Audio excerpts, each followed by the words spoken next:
என்னை ஆண்ட குருநாதன் பொற்பாதம் போற்றி. இந்த ஜோதிட கலையை எனக்கு கற்றுக் கொடுத்த குருமார்களின் பாதம் தொட்டு உங்களையெல்லாம் சரவண பீடம் யூடியூப் சேனல் மூலம் சந்திப்பதிலே மற்றற்ற மகிழ்ச்சி. இது சரவண பீடம் ஆன்மீக ஜோதிட ஆராய்ச்சி மையம், கோவை. அன்பர்களே, இந்த பதிவிலே மக நட்சத்திரத்தில் பிறந்த ஒருவருக்கு செவ்வாய் திசை என்ன செய்யும், எந்த வயதில் வரும், என்ன பலன்கள் என்பதை பற்றிய ஒரு பதிவு இது. இந்த பதிவை ஸ்கிப் பண்ணாம பாருங்க. அப்போதான் கடைசி வரைக்கும் செவ்வாயுடைய தன்மைகள், செவ்வாய் நின்ற இடம், கூட சேர்ந்த கிரகங்கள், எந்த பாவங்கள் இருந்தால் என்ன பலன் செய்வார் என்பதை பற்றி ஒரு விளக்கமாக சொல்லியிருக்கேன். ஸ்கிப் பண்ணாம பார்த்தீங்கன்னா தான் உங்களுக்கு அது புரியும். இந்த சேனலை சப்ஸ்கிரைப் பண்ணாமல் இருந்தால் ஒரு முறை சப்ஸ்கிரைப் பண்ணிக்கோங்க. அப்படியே பக்கத்தில் ஒரு பெல் சிம்பிள் வரும், அதை ப்ரெஸ் பண்ணிக்கோங்க. ஆல் பட்டன் கூட ஒரு பட்டன் வரும், அதையும் ப்ரெஸ் பண்ணிடுங்க. அடுத்தடுத்து எங்கள் பதிவுகள் உங்களுக்கு கிடைப்பதற்கு அது மிகவும் வசதியாக இருக்கும். பிடிச்சிருந்தா ஒரு லைக் பண்ணுங்க, ஒரு ஷேர் பண்ணுங்க, ஒரு கமெண்ட் பண்ணுங்க. மக நட்சத்திரம் சிம்ம ராசி. இந்த மக நட்சத்திரத்தில் பிறந்தவர்களுக்கு செவ்வாய் திசை வரும் காலம் சுமாரா ஒரு 40 வயதுல தொடங்கும். ஒரு 7 வருஷ திசை, 47 வயது வரைக்கும். ஒரு சிலருக்கு 38 இருக்கலாம், ஒரு சிலருக்கு 41 இருக்கலாம். ஒரு 2 வருஷம் முன்ன பின்ன அந்த திசை இருக்கும். ஏன்னா முதல் திசையானது கேது திசை. இருப்பு 2 வருஷம் 3 வருஷம் எவ்வளவு இருக்கோ அதை வச்சுதான். அப்போ ஒரு 2 வருஷம் கேது திசை இருந்தா 20 ஆண்டு சுக்கிர திசை. 22 வயதுக்கு பிறகு சூரியன் 6 வருஷம், 28 வயதில் சந்திரன் 10 வருஷம், 38 வயதில் செவ்வாய் திசை ஆரம்பிக்கும். அப்போ ஒரு 38 வயதுக்கு பிறகு 45 வரைக்கும் இருக்கும். ஒரு சிலருக்கு 40 to 47 இருக்கும். இந்த மாதிரி ஒரு சில 2 வருடங்கள் முன்ன பின்ன செவ்வாய் திசை இருக்கும். நம்ம ஒரு 40 to 47 வச்சு பேசலாம். ஸோ செவ்வாய் திசை என்பது வாழ்க்கையில் ஒரு முக்கியமான காலகட்டத்திற்கு மக நட்சத்திரத்தில் பிறந்தவர்களுக்கு அந்த திசை வரும். 40 வயது என்பது வாழ்க்கையில ஒரு மனிதனுடைய பிற்பகுதி வாழ்க்கை. முற்பகுதி கடந்து தன்னுடைய பிற்பகுதி என்பது காலத்தில் அடியெடுத்து வைக்கக்கூடிய ஒரு வாழ்க்கை என்பது. முற்பகுதி ஒரு சிலருக்கு வாழ்க்கை சிறப்பில்லாமல் போகுது. பிற்பகுதியாவது வாழ்க்கை நல்லா இருக்குமா அப்படிங்கிற போகும்போது அந்த செவ்வாய் திசை என்ன செய்யும் அப்படின்னா, ஒரு சிலருக்கு மிகப்பெரிய நன்மைகளை செய்து ஒரு சிலருக்கு மிகப்பெரிய தோல்விகளை கொடுக்குது. கிட்டத்தட்ட ஒரு 80-70% மக நட்சத்திரத்தில் பிறந்த நண்பர்களுக்கு செவ்வாய் திசை என்பது நல்ல திசையாக இருப்பதில்லை. இது அனுபவத்துல பாக்குறோம். இப்போ முதல் பகுதி 40 வயது வரைக்கும் ஒரு நல்ல திசைகள் இருந்து வாழ்க்கையில ஒரு நல்ல முன்னேற்றங்கள் வந்திருந்தா அந்த செவ்வாய் திசை 7 வருஷம் எளிமையா கடந்து போயிடலாம். முற்பகுதியுடைய யோகங்களை வச்சு அதை கடந்து போறதுக்கு சப்போர்ட்டா இருக்கும். ஆனா முதல் பகுதி பாத்தீங்கன்னா பெரும்பாலான மக நட்சத்திரத்துக்கு சிறப்பு இல்லாமல் தான் இருக்கு. காரணம், முதல் 7 வருஷம் இல்ல 5 வருஷம் 2 வருஷம் கேது திசை, இளமையில் கேது திசை, பிறகு 20 வருஷம் சுக்கிர திசை. இளமையிலே சுக்கிரன், குட்டி சுக்கிரன் வாழ்க்கையில் நன்மை செய்ய மாட்டார் அப்படிங்கிற ஜோதிடத்துடைய பழமொழி. அப்ப சுக்கிர திசை வரும் காலம் இளமையிலே போயிருது, ஒரு யோக திசை. பிறகு சூரிய திசை 6 வருஷம். இப்ப சூரியன் ராசி அதிபதியா வர்றாரு மகத்தில் பிறந்தவர்களுக்கு. சிம்ம ராசிக்கு அதிபதி சூரியன். அந்த சூரிய திசை கிட்டத்தட்ட ஒரு 25 வயதுல 31 வயதுங்கிறப்ப வாழ்க்கையில் முதல் படி அதுதான். ஒரு சிலருக்கு அது அந்த சூரியன் நல்ல இடத்துல இருந்தா சில நன்மைகளை செஞ்சுட்டு போறாரு. அது குறைந்த வருடம், இந்த 6 வருஷ காலம் தான் அந்த யோகங்கள். அதுவும் ஒரு சிலருக்கு சரியா இருக்கிறது இல்ல. காரணம் இப்ப ராசியிலே சூரியன் இருக்காருன்னு வைங்க, சிம்ம ராசியிலே சூரியன் இருக்காரு அப்படின்னா அந்த சூரியன் ராசி அதிபதியா இருந்து அங்க மக நட்சத்திரத்திலே கேது நட்சத்திரத்திலே இருந்தாருன்னா கட்டாயம் அது கிரகண தோஷமாக சூரியனுடைய வேலையை, யோகத்தை கெடுக்குது. இது மாதிரி சூரியனுடைய அமைப்புகளை பார்க்கும்போது அந்த திசை பெரும்பாலும் நன்மை செய்வதில்லை. அப்புறம் பாத்தீங்கன்னா சந்திர திசை ஒரு 10 வருஷம். மகம் சிம்மத்தில் பிறந்தவர்களுக்கு சந்திரன் விரையாதிபதியா வர்றாரு. ஏன்னா இப்ப நம்ம மகம் சிம்மத்தை பத்தி தான் பேசிட்டு இருக்கோம். சிம்ம ராசி சிம்ம லக்னம் அப்படின்னு வச்சுக்கிட்டா விரையாதிபதியாக சந்திரன் வரும்போது 10 ஆண்டுகள், கிட்டத்தட்ட ஒரு 30 to 40 வருடங்கள் பிரயோஜனம் இல்லாமல் போகுது.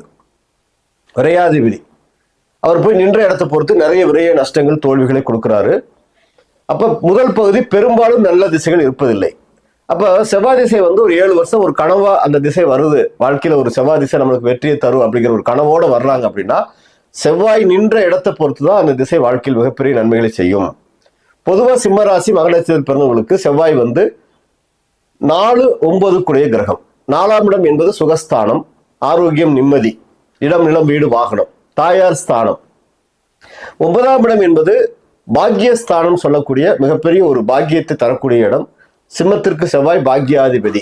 சிம்மம் என்பது ஸ்திர ராசி. இந்த ஸ்திர ராசிக்கு 9ஆம் இடம் பாதகஸ்தானம் அப்படின்னு சொல்லப்பட்டிருக்கு. அப்ப செவ்வாய் பாதகாதிபதியா வந்துடுறாரு. அப்ப மக நட்சத்திரம் சிம்ம ராசியில் பிறந்தவங்களுக்கு செவ்வாய் திசை வரும்போது மிகப்பெரிய பாதகத்தை செய்யக்கூடிய திசையா தான் அந்த செவ்வாய் திசை வருது.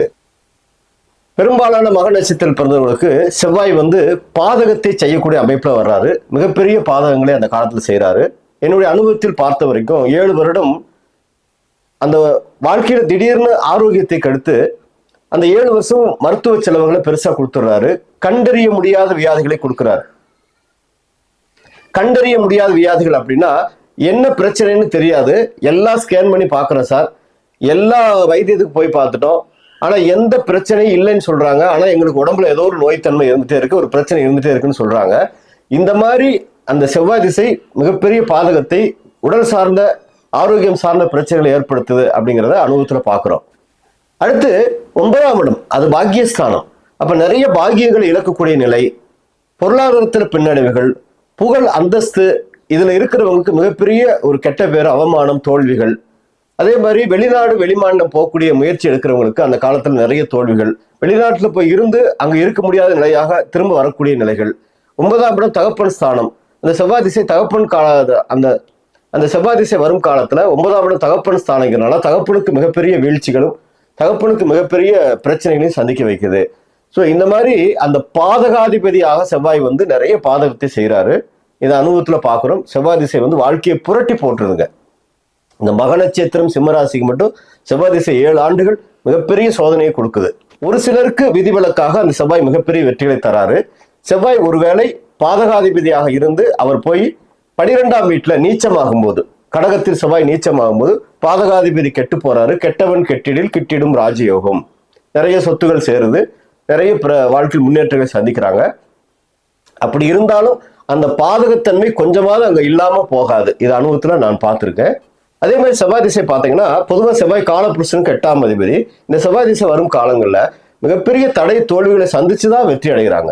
இந்த செவ்வாய் திசை என்பதே அடிப்படையாக காலபுருஷனுக்கு 1-8 கூடியவங்கிறதுனால வாழ்க்கை போராட்டம், நிறைய தடை தோல்வி அவமானங்களை இந்த திசை இயற்கையிலே கொடுக்கிறது. செவ்வாய் இயற்கை பாவி அப்படின்னு சொல்லப்பட்டிருக்கனால பொதுவாக எல்லா ஜாதகத்துக்குமே செவ்வாய் திசை என்பது நன்மை செய்யக்கூடிய திசை இல்லை. ஒரு சிலருக்கு விதிவிலக்காக செவ்வாய் நின்ற இடத்தை பொறுத்து அந்த தன்மைகள் மாறுது. அப்ப மக நட்சத்திரம் சிம்மராசியில் பிறந்தவர்களுக்கு செவ்வாய் திசை என்பது பாதகாதிபதியாக மிகப்பெரிய தோல்வி, தடை, அவமானத்தை சந்திக்க வைக்கிறாரு. ஸோ இதை எப்படி கடந்து போகலாம் அப்படிங்கிற மாதிரி அந்த சுய ஜாதகத்தை ஆய்வு செய்து அதற்கான எளிய இறை வழிபாடுகள், சூற்றும் வழிபாடுகள் செய்து அதை கடந்து போகலாம். இப்போ செவ்வாய் நின்ற அமைப்புகள் அப்படின்னு பார்க்கும்போது, கூட சேர்ந்த கிரகங்கள் அப்படின்னு பார்க்கும்போது, செவ்வாய் நின்ற நட்சத்திர சாரம் இதெல்லாம் பார்க்கும்போது ஒரு சிலருக்கு சில மாற்றங்கள் செய்து, ஒருவேளை செவ்வாய் மக நட்சத்திரத்திலே இருந்து திசை நடத்துறாரு அப்படின்னா அந்த 7 வருடம் அவங்களுக்கு சோதனை காலம்தான். ஏன்னா செவ்வாய்க்கு ஏது இணைவு அங்கே வேலை செய்ய ஆரம்பிக்குது. சொத்துகள் சார்ந்த பிரச்சனைகள், சொத்துக்கள்ல வில்லங்கம் வருது, இருக்கிற வீடுகள்ல பிரச்சனை, வீடுகள்ல நிம்மதி இல்லாமல் போறது, ஒரு சொத்துக்கள் வாங்கினாலும் அந்த சொத்துக்களை சேமிக்க முடியாத நிலை, இதெல்லாம் ஏற்படுது செவ்வாய் திசை காலங்கள்ல. 2ஆம் இடத்துல இருக்காரு அப்படின்னா கன்னி செவ்வாய், கடனும் வற்றி போகும் சொல்லியிருக்காங்க. இதெல்லாம் ஜோதிடத்தில் சொல்லப்பட்ட, அந்த காலத்திலிருந்தே சொல்லப்பட்ட பழமொழிகள். பொதுவாக அனுபவத்திலையும் பார்க்குறோம். கன்னியில் செவ்வாய் இருந்தா வாழ்க்கையில வந்து வாழ்க்கையை புரட்டி போட்டுறாருங்க. எவ்வளவு வாழ்க்கையில் முன்னேற்றங்கள் அடைஞ்சிருந்தாலும் அது அப்படியே காணாம போகுது. கன்னி செவ்வாய் கடலும் வற்றி போகும் அப்படிங்கிற மாதிரி எல்லாத்துலயும் இலக்க வச்சு அந்த ஜாதகரை நிறைய நிர்கதியா நிக்க வைக்கிறது கன்னியில் இருக்கிற செவ்வாய். ஏன்னா கன்னியில செவ்வாய் பகை வீட்டில் இருப்பார். அவர் பகை பெறும்போது வாழ்க்கை நிறைய துன்பங்களை அடைய வைக்கிறாரு. அதே போல செவ்வாய் வந்து துலாத்துல இருக்காருன்னா 3ஆம் இடம் செவ்வாய், அங்க செவ்வாய் மறைவுஸ்தானத்துல இருக்காரு. ஒரு சிலருக்கு அந்த செவ்வாய் வந்து ஒரு சில வெற்றிகளை வாழ்க்கையில் தர்றாரு. ஆனாலும் அங்க பாதகம் சேர்ந்துதான் வேலை செய்யும். அதே மாதிரி செவ்வாய் 4ஆம் இடத்துல இருக்காருன்னா செவ்வாய் அங்க ஆட்சி, அது விருச்சிகம், ஆட்சி வீடு. அப்ப வந்து காலபுருஷனுக்கு 8ஆம் இடம் அது. அப்ப செவ்வாய் தடை தோல்வி அவமானத்தை கொடுக்கிறாரு. பாதகாதிபதி ஆட்சி பெற்று திசை நடத்துறாங்கிறப்ப 7 வருடம் ஆரோக்கியம் சார்ந்த விஷயங்கள்ல கவனம் தேவை. ஏன்னா அதுதான் சுகஸ்தானம், ஆரோக்கியத்துக்கான இடம்.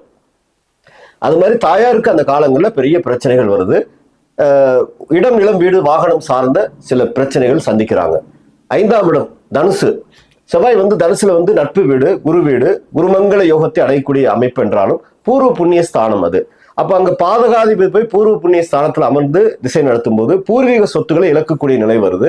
பூர்வீகத்துல சில வில்லங்கங்கள் வந்து அதுக்காக வாழ்க்கை பூரா அந்த 7 வருஷம் போராடக்கூடிய நிலையை அனுபவிக்கிறாங்க. பிள்ளைகள் வழியிலும் சில சங்கடங்கள், இதெல்லாம் வரக்கூடிய காலம். 6ஆம் இடம் இங்க மகரத்தில் செவ்வாய், உச்ச பெறுற செவ்வாய், பாதகாதிபதி உச்ச பெற்று திசை நடத்துறாரு. இதுவும் நல்ல ஒரு அமைப்பு கிடையாது. அங்க வாழ்க்கையில் மிகப்பெரிய சோதனைகளை அந்த செவ்வாய் வந்து கொடுக்குறாரு. 6ஆம் இடம் என்பது கடன், நோய், வழக்கு, எதிரிகள், கெட்ட சம்பவங்கள். மறைவாக இருந்தாலும் செவ்வாய் உச்சம் பெறுறாரு என்பதுதான் அங்க அந்த இடத்தினுடைய வேலை. அடுத்து 7ஆம் இடம் செவ்வாய். இங்க செவ்வாய் செவ்வாய் தோஷமாக கும்பத்துல வேலை செய்யறாரு. ராசிக்கு 7ல செவ்வாய் வரும்போது செவ்வாய் தோஷம், அங்க செவ்வாய் பகையா இருக்காரு. அப்படிங்கும்போது அந்த கும்ப செவ்வாய் வாழ்க்கையில நிறைய திருமண வாழ்க்கையில் தடை, திருமணம் 40 வயசு வரைக்கும் கூட ஒரு சிலருக்கு நடக்காம இருக்கு. அந்த திருமணம் செய்த பிறகு வாழ்க்கையில் நிறைய கசப்புகளை செவ்வாய் திசை காலங்களில் சந்திக்கிறாங்க. கணவருக்கு அந்த செவ்வாய் திசை காலங்களில் நிறைய மருத்துவ செலவுகள், நிறைய பிரச்சனைகள் வருது. மனைவிக்கு சில மருத்துவ செலவுகள், பிரச்சனைகள் வருது. பெண் ஜாதகமாக இருந்தால் செவ்வாய் கணவருக்கும், ஆண் ஜாதகம் வந்தால் மனைவிக்கும் அந்த பாதிப்பை ஏற்படுத்துறாரு கும்ப செவ்வாய். அடுத்து மீனத்தில் செவ்வாய் 8ஆம் இடம், அதுவும் செவ்வாய் தோஷமே. குரு வீடு இருந்தாலும் செவ்வாய் அங்கு தோஷமாக 8ஆம் இடத்து செவ்வாயாக வேலை செய்வாரு. அதனால செவ்வாய் தோஷ நிவர்த்திகள் எடுத்துக்கும் போதுதான் திருமண வாழ்க்கைக்கு உண்டான தடைகள் அங்கு இல்லாம இருக்கும். திருமண வாழ்க்கை சிறப்பாகும். 8ஆம் இடம் பாதகாதிபதி அமரும் போது தடை, தோல்வி, அவமானத்தை ஏற்படுத்துறார். 9ஆம் இடம் பாக்கியஸ்தானம், செவ்வாய் அங்கு பாதகத்திலே ஆட்சி பெறுறாரு. இதுவும் நல்ல ஒரு அமைப்பு கிடையாது. ஆனால் 9ஆம் இடத்துடைய தன்மைகள் சில யோகங்களை கொடுத்து அந்த பாதகத்தை செய்ய வைக்கும். 10ஆம் இடம் ரிஷபம், செவ்வாய் 10ல் இருக்காரு. அப்ப பாக்கியாதிபதி போய் 10ல் நின்று, பாதகாதிபதி 10ல் நின்று, தொழில் ஸ்தானம் சொல்லக்கூடிய அந்த இடம். அப்ப தொழில்ல நிறைய பேர் அந்த காலத்துல முதலீடு செய்து ஏமாந்து போறாங்க. தொழில் அப்படிங்கிற பேர்ல பூமி சார்ந்த தொழில் செய்யறவங்க நிறைய பூமிகளை வாங்கி போட்டு அதை விற்க முடியாம அதுல பெரிய இழப்பீடு சந்திக்கிறாங்க. இதெல்லாம் அனுபவத்தில் பார்க்கிறோம். 10ல் செவ்வாய் வரும் அந்த ஜாதக அமைப்பு. சிம்மத்துக்கு தான் நம்ம பேசிட்டு இருக்கோம். 11ஆம் இடம் மிதுனம், செவ்வாய் அங்கு லாபஸ்தானத்தில் அமர்ந்திருக்காரு. பாதகாதிபதியாக போய் அமர்ந்திருக்கும் போது லாபங்கள் கிடைச்சாலும் கூட பாதகம் என்பது கூட இருக்கும். அது திசை ஆரம்பத்துல எல்லாம் சோதனைகள் இருக்கும், கடைசியில சில சொற்ப பலன்களை அங்கு கொடுக்கிறாரு செவ்வாய். 12ஆம் இடம் செவ்வாய் அங்கு நீச்சம் ஆகிறாரு. பாதகாதிபதி நீச்சம் பெறும்போது சில நன்மைகள் அங்கு செவ்வாய் கொடுக்கிறாரு. அந்த கடகத்தில் செவ்வாய் இருந்து திசை நடத்தும் போது சில நன்மைகள் கிடைச்சாலும் கூட அந்த நீச்சத்துக்கான தன்மைகள் தகுதி குறைந்த ஒரு வாழ்க்கையை கொடுக்கக்கூடிய அமைப்பை ஏற்படுத்துது. மொத்தத்துல செவ்வாய் திசை என்பது இந்த மகம் சிம்மத்தில் இருப்பவர்களுக்கு பெரிய ஒரு நல்ல திசை கிடையாது. 7 வருடம் வாழ்க்கையை புரட்டி போட்டுட்டு போயிருதுங்க. அதுல செவ்வாய் கூட சேர்ந்த கிரகங்கள் அமைப்புகள் பார்க்கும்போது செவ்வாய் ராகு கூட சேர்ந்திருந்தா அது கடுமையான ஒரு தோஷம். அந்த செவ்வாய் ராகு சேர்க்கையே இடம், நிலம், வீடு, வாகனம் சார்ந்த பிரச்சனைகள் இல்லாமல் போகாது. இவர்கள் புதிதாக இடம், வீடு வாங்கினாலும் வில்லங்கம் இல்லாமல் வாங்குவது கடினம். அச்சொத்துக்களை வாங்குவதும் செல்வங்களை சேமிப்பது மிக மிக கடினம். பலருக்கு சேமிக்க முடியாத நிலைதான் ஏற்படுது. வாஸ்து குறைபாடு உள்ள வீடுகள் தான் அமையுது. குடியிருக்கும் வீடு, அலுவலகங்கள் வாஸ்து குறைபாடு கட்டாயம் இருக்கும். பூர்வீக சொத்துக்கள்னால் ஒரு துளி கூட பயன் இருக்காது. உடன் பிறந்த சகோதரர்கள், மைத்துனர் வகையில நிறைய பிரச்சனைகள் சந்திக்கிறாங்க. ஸோ இவர்கள் இந்த செவ்வாய் ராகு இருக்கிறவங்க சொத்துக்கள் விஷயத்தில் ரொம்ப கேர்ஃபுல்லா இருக்கணும். அதே மாதிரி செவ்வாய் கேது கூட இருக்காருன்னு வைங்க, அதுவும் அது மாதிரி அமைப்பு தான். பெண்கள் ஜாதகத்துல செவ்வாய் கேது இருந்தா கட்டாயம் திருமண வாழ்க்கையில ஒரு கசப்பு, திருமண வாழ்க்கையில் ஒரு பிரிவு, நல்ல கணவர் அமையாமல் போறது, வாழ்க்கையில் திருப்தி இல்லாமல் போற நிலை ஏற்படுத்துது செவ்வாய் கேது என்றது பெண்கள் ஜாதகத்துல. செவ்வாய் சனி கூட சேர்ந்திருக்காருன்னு வைங்க, செவ்வாய் சனி சேர்க்கை என்பதும் ஒரு ஜாதகத்தில் நல்ல கிரக சேர்க்கை கிடையாது. அதுவும் செவ்வாயுடைய காரகத்துவங்களை சனி கடுமையா பாதிக்கிறாரு. அங்கேயும் நிறைய சொத்துக்கள் சார்ந்த பிரச்சனைகள், வாழ்க்கையில் நிம்மதி குறைவு. பெண்கள் ஜாதகமா இருந்தா மாங்கல்ய தோஷமாக அது வேலை செய்யுது. மாங்கல்யம் நிறைய பேருக்கு நிலைக்காமல் போகுது. இதெல்லாம் அனுபவத்துல பாக்குறோம். இது மாதிரி செவ்வாய் கூட சேர்ந்த கிரகங்கள், நல்ல சுப கிரகங்கள் இருந்தா, ஒரு குரு சேர்ந்திருக்காருன்னா குருமங்கள யோகமாக அது வேலை செய்யும். இந்த மாதிரி கிரக சேர்க்கைகளும் அங்க எடுத்து நம்ம பலன் பார்க்கணும். நின்ற நட்சத்திர அமைப்புகள், செவ்வாய் கேது சாரம், ராகு சாரம், சனி சாரம், இதெல்லாம் வாங்கக்கூடாது. ஸோ இந்த மாதிரி பொதுவா இந்த பொது பலன்கள் தான் இப்ப நான் சொல்றேன். இருந்தாலும் சுய ஜாதகத்துல உங்க ஜாதகத்தை ஆய்வு செய்து, நீங்க மக நட்சத்திரம் சிம்மராசியில் பிறந்து உங்களுக்கு செவ்வாய் திசை 7 வருஷம் வரும் காலம், உங்க ஜாதகத்துல செவ்வாய் எந்த அமைப்புல இருக்கான்னு பார்த்து அதற்கான எளிய இறை வழிபாடுகள் செய்து அந்த திசையை நல்ல திசையாக கொண்டு செல்லலாம். பொதுவா செவ்வாயுடைய ஸ்தலங்களுக்கு சென்று வருவது, வைத்தீஸ்வரன் கோயில் கும்பகோணம், பழனி திரு ஆவினன்குடி செவ்வாய்க்கான நல்ல ஒரு ஸ்தலம். செவ்வாயுடைய காயத்ரி பந்தங்கள் படிப்பது, துவரை தானங்கள் கொடுப்பது. இது இல்லாம அவர்கள் சுய ஜாதகப்படி சூட்சம இறை வழிபாடுகள், சூட்சம கோயில்கள், அற வீடா பொருள் வீடான்னு பார்த்து அதற்கான வழிபாடுகளை செய்யும் போது நிறைய மாற்றங்களை செவ்வாய் திசை காலங்கள் அடையலாம் என்று சொல்லி நான் வணங்கும் செந்திலாண்டவனை பிரார்த்தனை செய்து உங்களிடமிருந்து விடைபெறுவது கோவை முருகனடிமை. நன்றி, வணக்கம்.